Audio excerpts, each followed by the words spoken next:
and be aware of the fact that everything in this world is a sign of the existence of God. Everything that is finite points to the infinite. Everything that is temporal, which means time limited, time based, points to the non-temporal. Okay? This is what we have to know. We have to understand, how does that work? So the world and everything in the world is a sign of God's existence. وَالْعَالَمُ تُرًّا حَادِثُ. And all of the world is temporal. The word for temporal here in Arabic is hadith. Hadith. In English, our word temporal means time-bound. Time-bound. Existing in time.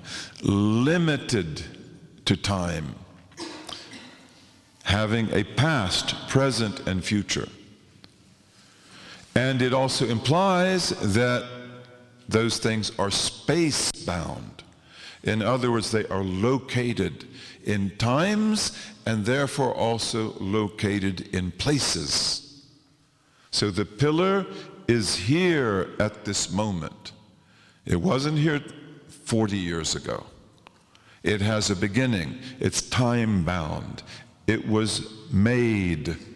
And it was made in this place, in this structure. That's what temporal means. Temporal means that the world exists in time and space.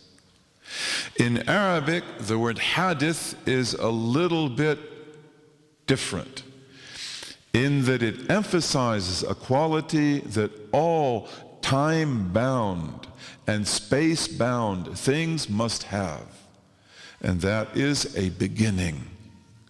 A beginning. So the word hadithu in Arabic, which we have translated as temporal, it means that which exists after not existing. That which exists after not existing.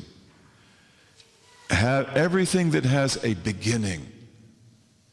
So when he says that the world is all temporal, he means that the world and every single thing in it, energy, matter, atoms, molecules, cells, angels, they all have beginnings in time. They all have beginnings, and there's no exception to that whatsoever. Okay, and here he doesn't tell you how we know that. He expects you to get that from me, or from the commentary, or the teacher. And this is because, again, the poem is meant to go really fast. So he doesn't get into a lot of details like you might get in other books or in other poems. But here you have to understand why we know that the world is temporal. How do you know that? Like, this is a big statement, that the world, which is everything other than God, the angels, the throne, the garden, the fire, the birds, the mountains, they all are temporal. They all have beginnings. How do you know that? And here, our scholars say it is sufficient for you. It is enough for you to understand one proof.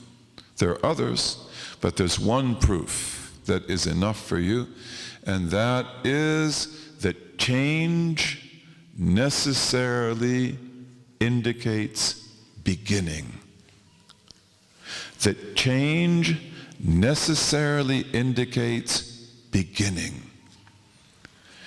That when things change, those things must be temporal. Anything that changes must have a beginning. And this is a Quranic proof, Allah tells us over and over again about change in the world, the alteration of the days and the night, the change of the seasons, the way that the human being changes, created as a fetus in the womb, growing from something very small to something that is bigger and bigger, then being born, then being a little baby, and then being able to crawl, then being able to walk, then growing and becoming a child, and then a young adult, and then an adult, and then an older person, and maybe even a decrepit older person who's bent over and weak. Allah tells us about the change of things. Okay, so this is one of the most common of all Quranic themes. Look at the world and look at how the world changes. And when Abraham is a little boy and he lives in Babylon, and his people are a people who have lost the knowledge of God, his people will call him to worship the Babylonian Semitic Trinity. The Babylonians had two trinities. Trinities are very common in pagan religion. And the Trinity of Christianity is essentially a pagan belief. It's not a biblical belief at all, not a prophetic belief at all. But the people of Babylon had two trinities. One of them was a Sumerian trinity. The Sumerians were the people who were in Babylon before the Semites. And they believed in a trinity which was the heavens, the earth, and the waters. Heaven, earth, and waters. But the Semites, who came from Arabia, they had a Semitic trinity, which they got probably from the Yemen. The Yemen is probably the homeland of the Semites and of the Arabs. Beautiful land, the Yemen, beautiful. And Abraham's people, the Chaldeans, they came from what is today Qatar and the Emirates. That's where they came from. They were camel nomads, and they invaded Sumeria. They were very powerful, but they were also pagans. And they brought with them a Yemeni Semitic trinity, which was Venus, the Kawkab, the planet, the shining planet, and the moon, Sin, they called the moon Sin, and the sun, Shemesh, the sun, Shams. Okay, and so Abraham, as a young boy, he's called upon, like all of his peers, to worship one of the persons of the Trinity. You can pick Venus, and she's so beautiful. And you can see Venus even before sunset, right? Right here on the horizon. The evening star or the morning star, that's a planet. It's the planet Venus. You can see Venus this evening if you want. You probably saw Venus yesterday. Beautiful. One of the most bright objects in the night sky. And if you don't like that, you can worship the moon. And if you don't like that, you can worship the sun. And this is in the Quran, right? Surah Al-An'am. And Abraham says, but I do not like that which sets. I do not like that which changes, not as a god. Like, oh, Venus is beautiful, yes, but Venus changes. Therefore, Venus cannot be the first principle. And the moon is bright and big, but the moon sets and it changes, and therefore it cannot be God. It cannot be the first principle. It cannot explain creation. And the sun is great and bright, but the sun also sets. The sun also changes. Therefore, the sun cannot be God. All of these are temporal. All of these pertain to a world that has beginnings and that has ends. Okay, so this is a very important proof, and this is adequate. It's very important for you to understand it.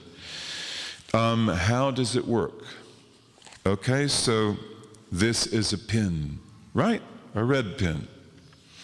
Do you see the pin, actually?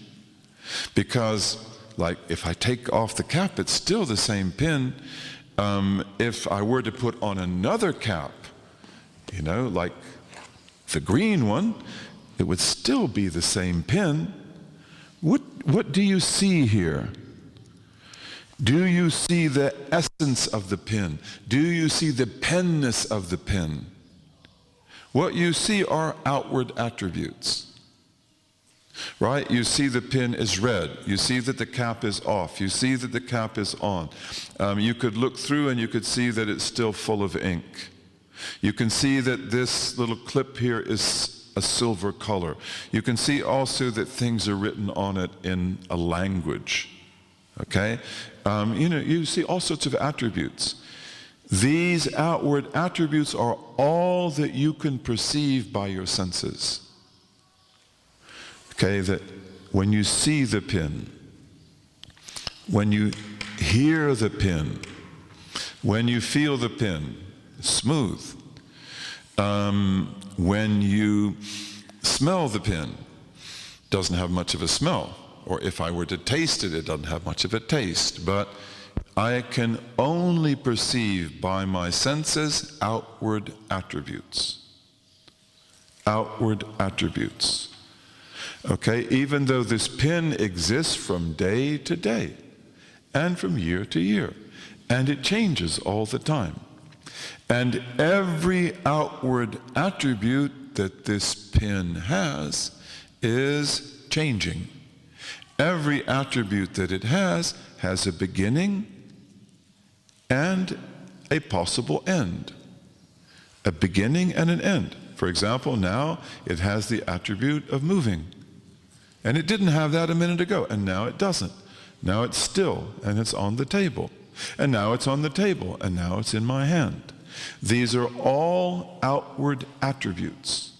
And all of these outward attributes have the quality of change or of potential change.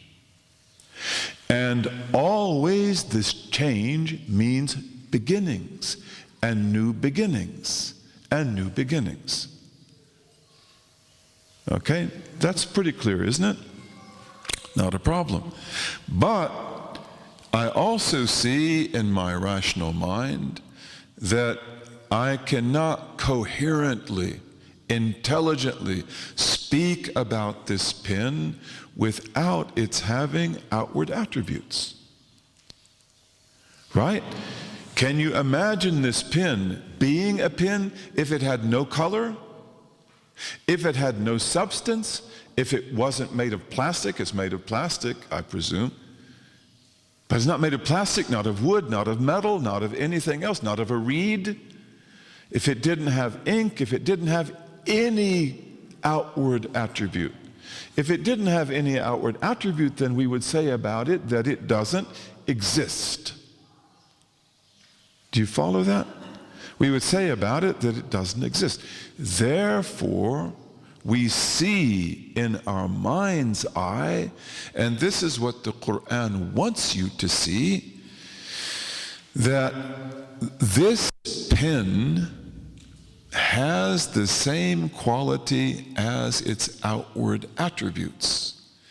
They have beginnings. They have ends. Therefore, it has a beginning and it has a potential end.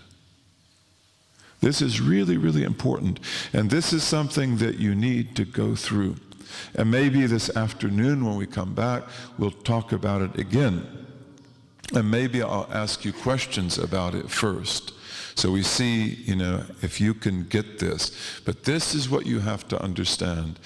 And our scholars would say that this is the most important thing. This is the first step.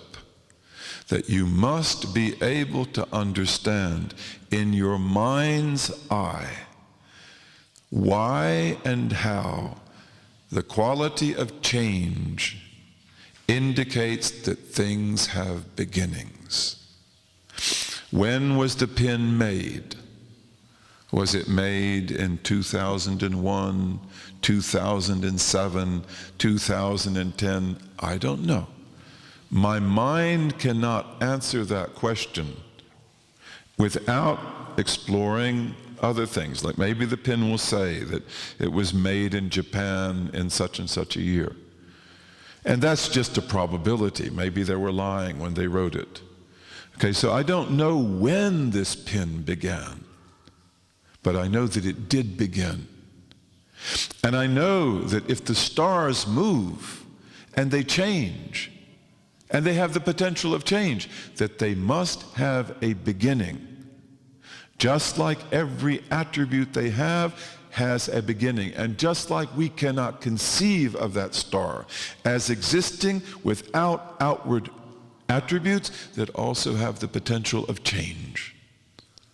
Okay, so therefore, the fact that the stars move, the fact that the stars set, the fact that the stars change, and that the earth changes, we have day and night, and you change. You're not the same this year as you were last year. And you won't be exactly the same next year. Then that indicates that you have a beginning. Okay, so this is really important. That the world and everything in it is nothing but temporal. Everything in it, the throne, the angels, energy, matter, atoms, the cells, they all have beginnings. And therefore they are finite and they are limited. And as we said before, the finite points to the infinite. The temporal points to the non-temporal. How is that so? Because there cannot be, it is impossible for there to be an infinite chain of finite causes that could explain the world. This world cannot account for itself, and nothing in it and no combination of things in it can account for it. Okay, it must necessarily point to a sufficient cause.